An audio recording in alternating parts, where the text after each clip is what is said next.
When you're traveling for the holidays, they always say, expect the unexpected. Our travel editor, Peter Greenberg, is here with some surprises, both good and bad, in his list of 5 things that will stun you about air travel. Good morning. Good to see you.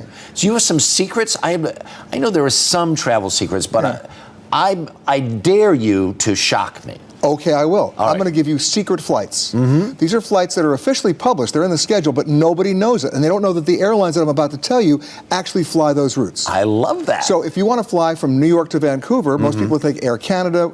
Cathay Pacific, the Hong Kong airline, has a nonstop every day that nobody knows about, and the price is actually less. No kidding. You want to go from Los Angeles to London? Who knew that Air New Zealand flies that route? Right.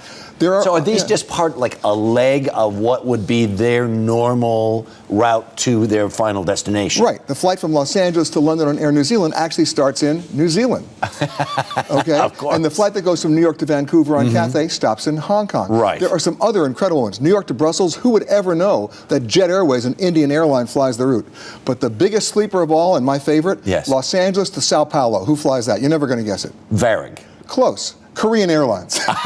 Oh, doggone it. And by the way, Korean Airlines has turned into one really good airline lately. Right. And nobody knows it. So the good thing is they're either competitive on rates, or their rates are less, or they have better service and they're less crowded because nobody knows. Other than our website at the end of this, where would people go to find this kind of secret? It's called Human Being, because the myth is that all the inventory is on the web. It's not. It's the inventory that the airlines and the hotels display on the web. Right. You need to talk to a human being and say, can you tell me every airline that flies this route? For example, you want to go from New York to Frankfurt? Right. Who knew that Singapore Airlines flies it? I never would have guessed. You think Lufthansa, of course. And they do fly it. Yes. But a different way to go. All right. I love that. You really did. You did I do okay? You took the bet and you ran with it. I like it a lot. Now you have another stunner here: security loopholes. Yeah, like this is going to stun you in a bad way.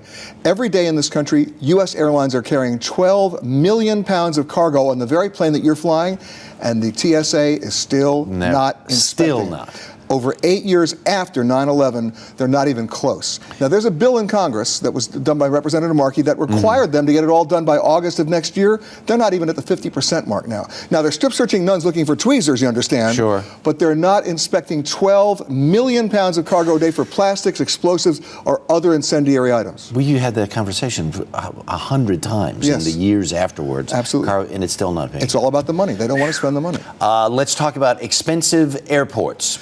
What would be the most expensive airport? In what way do you mean? Meaning that the people flying to there or through there, or the people living in those cities, are paying more on average for their airline tickets than anybody else. This one will surprise you. Huntsville, Alabama. Huntsville, Alabama, the people who live there are spending on average more than $400 a ticket to go anywhere. Wow. Now, by comparison, the least expensive airport? Surprise me. Long Beach, California. Oh, okay. An average about $216. Yeah, I know people who live in Southern California and make a point to fly out of Long Beach for the convenience and the cost. And not only that, all these great alternative airports. Fort Lauderdale, so much less expensive to fly out of Fort Lauderdale than my worst favorite airport in America, Miami, which is the last flight out of Saigon. It can be a very difficult place to fly out of. Give me a secret credit card.